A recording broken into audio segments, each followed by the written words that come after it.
على سيدنا محمد وأكثر الكافرين الظالمين وأخرجنا من بينهم سالمين. Ini akidahnya yang tertentu dengan Tuhan memang perlu merunung lagi, perlu memantap lagi.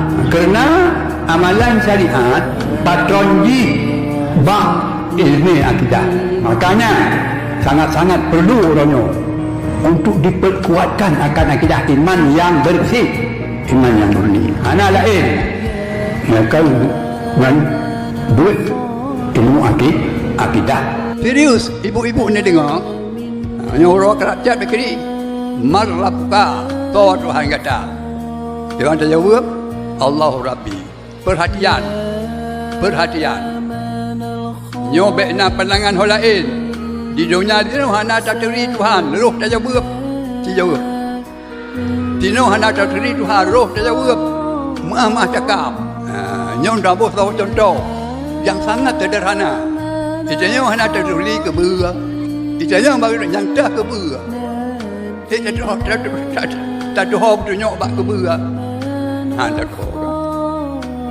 Cuma punya Tuhan hana tak teri. Oh gedanya marah. Tak doa jawab Allah Rabbi. Cuma nak kita yang pula ibu-ibu. Hana tak teri Allah. Roh tak jawab. Roh tak jawab. Wa ma dinuka katanya. Agama hana taturi, saudara hana taturi, Tuhan hana taturi.